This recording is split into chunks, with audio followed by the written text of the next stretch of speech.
Queridos irmãos, queridas irmãs, então estamos de volta. Esse vídeo é de número 162. Nosso lar, a visão de Francisco, capítulo 29. Então, dando sequência,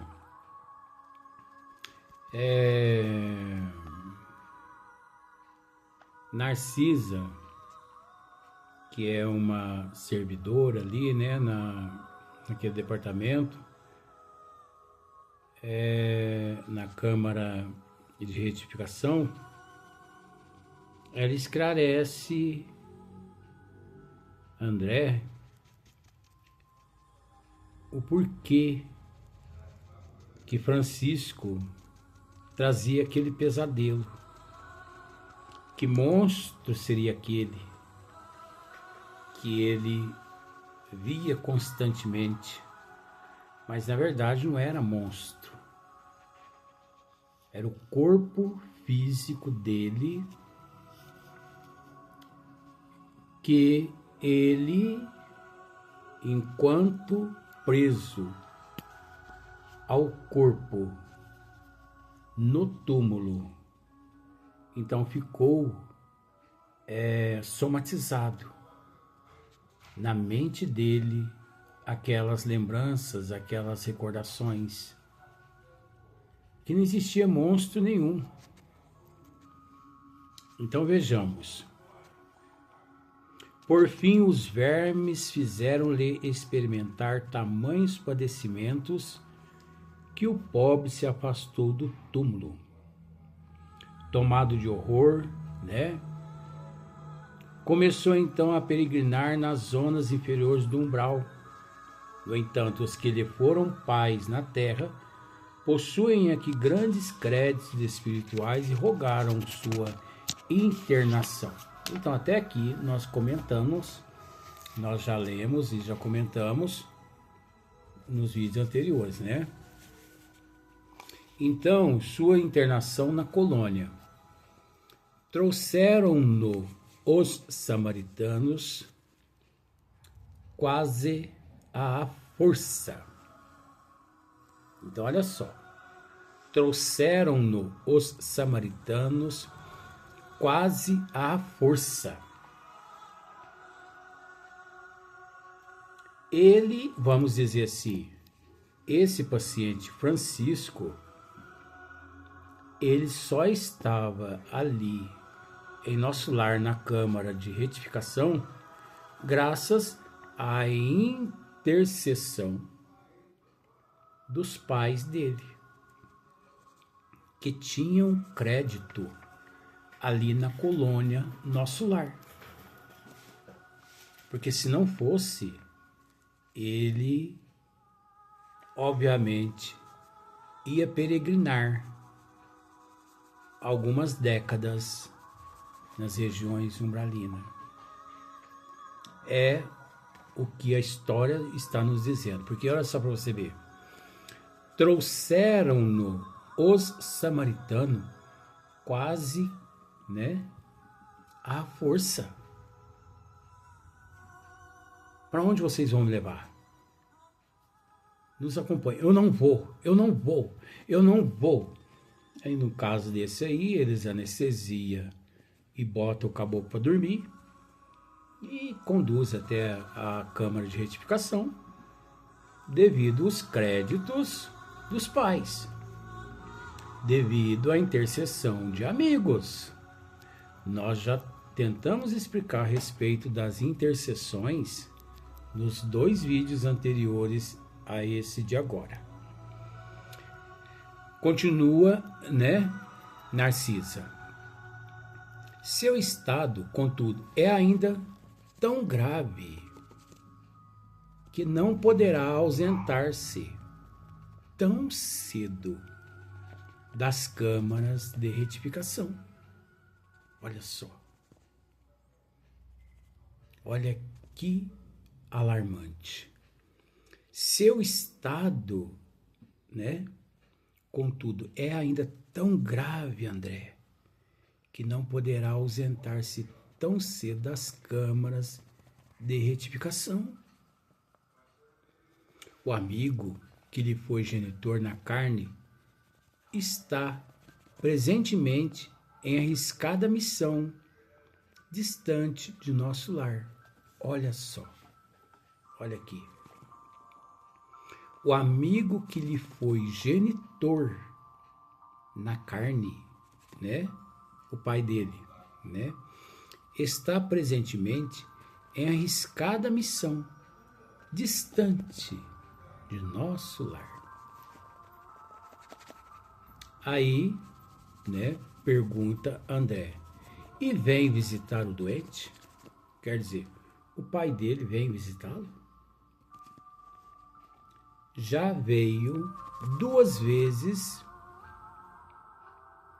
e experimentei grande comoção, observando-lhe o sofrimento discreto. Tamanha é a perturbação do rapaz que não reconheceu o pai generoso e dedicado. Olha para você ver. O nível de perturbação. O nível de psicossomático. O nível de, vamos usar esse termo também, o nível de amnésia, o nível de letargia, por que não? Eu peço licença para introduzir esse termo também.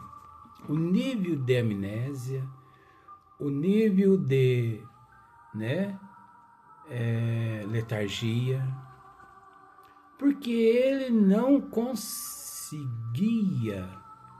ou melhor, não conseguiu, nas 2 vezes que o pai lá esteve visitando-o, ele não conseguiu reconhecer o próprio pai. Ele não conseguiu reconhecer aquele que intercedeu por ele. Olha que absurdo.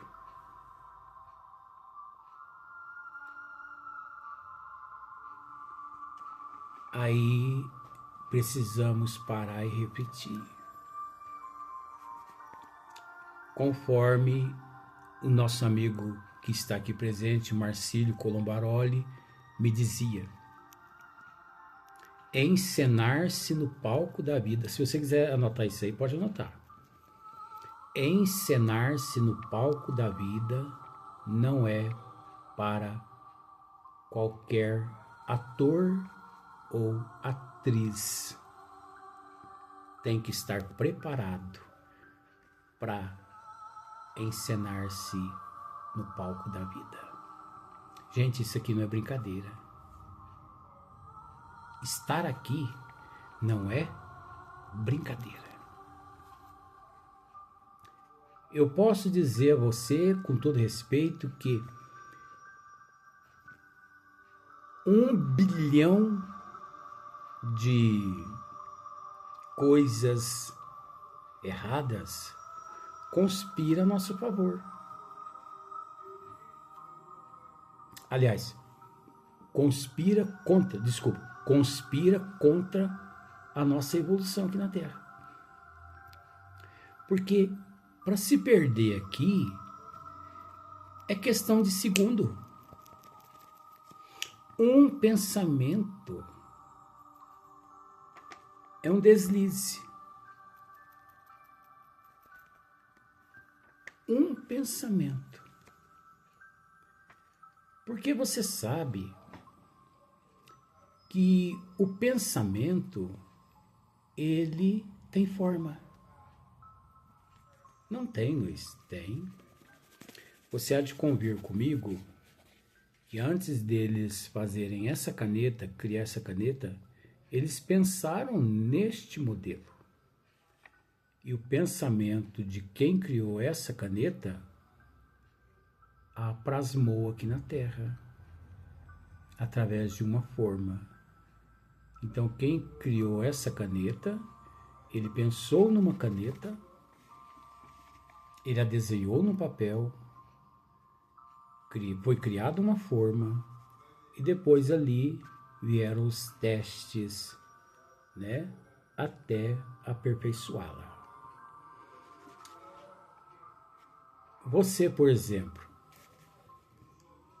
a casa que você tem, garanto que você, antes de ir morar nessa casa, se você mandou um engenheiro construir, ou você a comprou pronta, você chegou nesta casa que você se encontra e você observou se a casa era de acordo com o teu sonho. Por exemplo, as roupas que você usa, você vai à loja com aquele modelo na mente, com aquela cor na mente. Chega lá, você faz as moças atendentes descer as roupas todas das prateleiras. E você não encontra aquela que você traz na mente. Ou você encontra. Agora, você vai à loja e você não encontra aquela roupa, aquele modelo, aquela cor. Mas a moça te convence você a comprar um outro modelo. E você, por educado ou educada, você aceita. Só que ao chegar em casa, você deixa aquela roupa num canto. Você não a usa. Às vezes você até doa ela para alguém. Porque aquela roupa ela não faz parte das suas idealizações, do teu sonho, dos teus pensamentos. Então,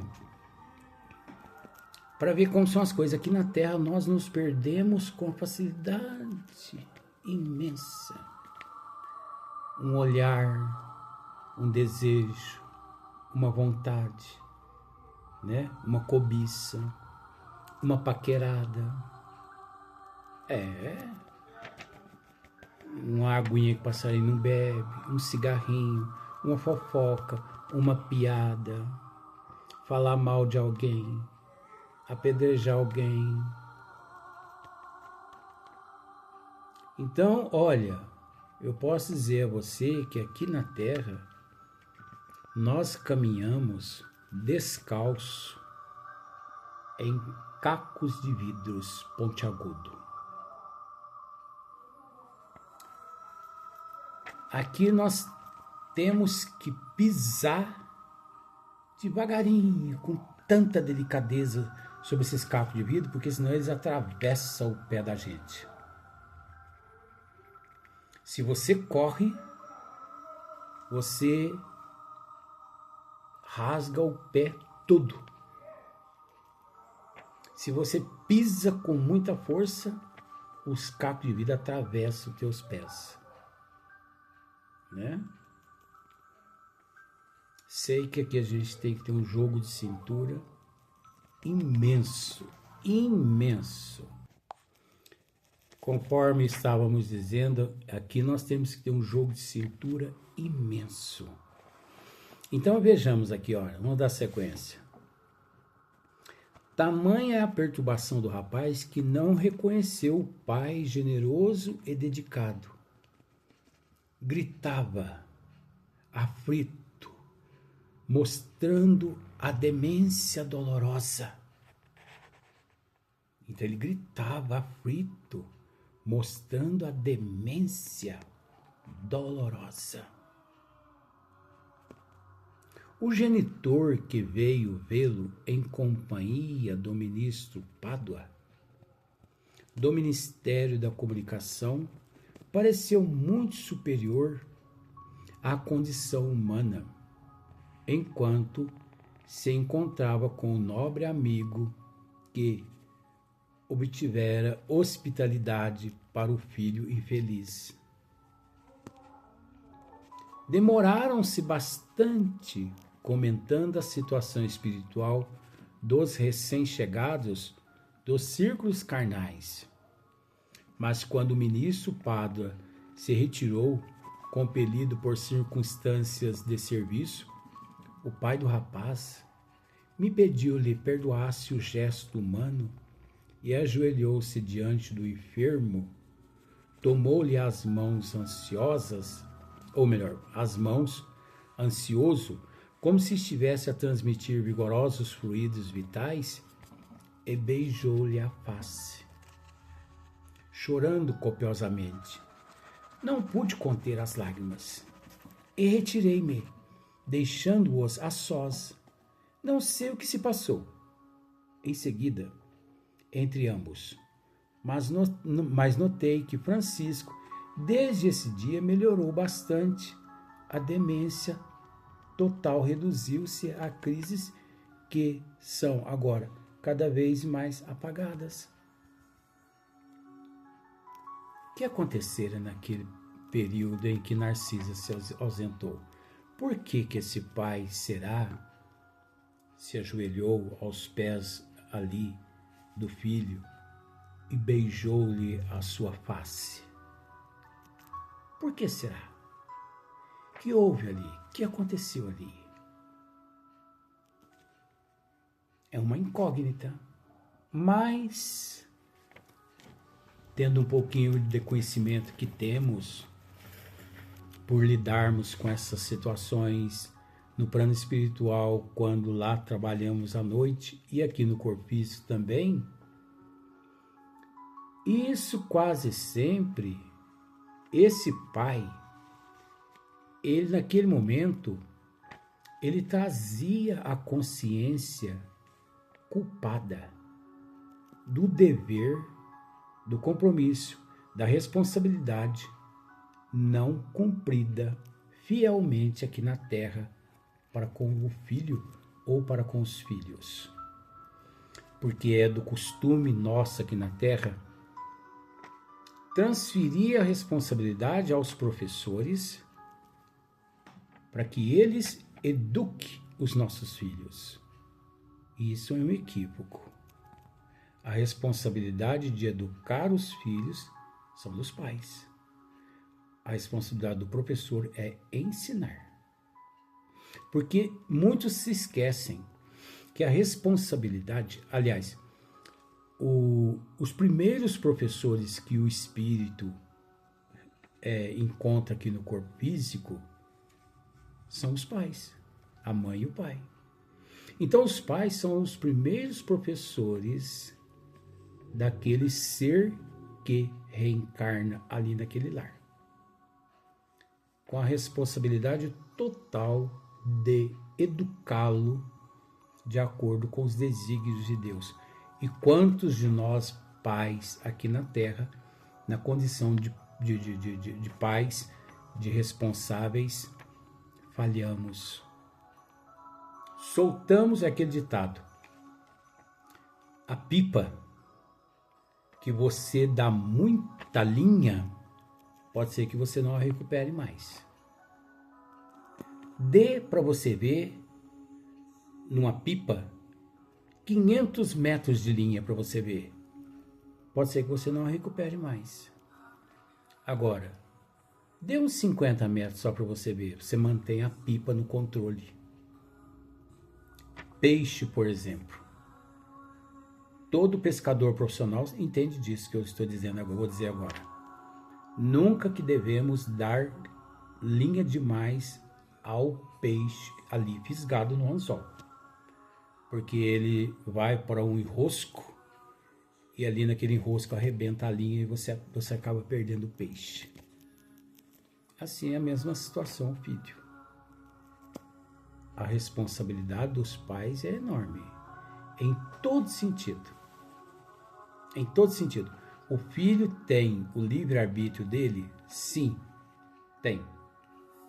Mas é preciso entender que enquanto ali dentro do lar, esse livre-arbítrio do filho, ele é meio que dosado, porque há dois professores ali que são os pais, que respondem por ele, que prepara ele aqui para a vivência aqui na Terra, para as experiências aqui na Terra. Quantos pais que dão mesada para os filhos, mal sabendo os pais. Gente, não é generalizando não, tá? Porque sabemos, eu tenho conhecimento de muitos filhos que pegam aquela mesada, investe nos estudos, né? Enfim, investe nas empresas. Eu sou a favor da mesada, assim, a partir do momento que os pais auxiliem os filhos a administrar aquele dinheiro. Mas eu sou contra a mesada, né? Quando os pais não auxiliam os filhos a administrar aquele dinheiro. E existe aqui na Terra muitos pais que, para se ver livre dos filhos, dá o que os filhos pedem. O filho quer um carro, ele dá. Quer um iate, ele dá. Quer um avião, ele dá. Vai dando. Dá o que o filho quer. O filho chega a um ponto que ele se sente e se vê saturado de coisas. Mas o mais importante lhe falta, que chama-se amor. Então, todo aquele que não recebe amor, ele se perde no pântano da vida aqui na Terra. Quando ele não encontra amor dentro de casa, ele vai buscar essa ilusão, essa fantasia fora de casa. Ele vai buscar lá fora. Eu conheço um caso que uma mãe,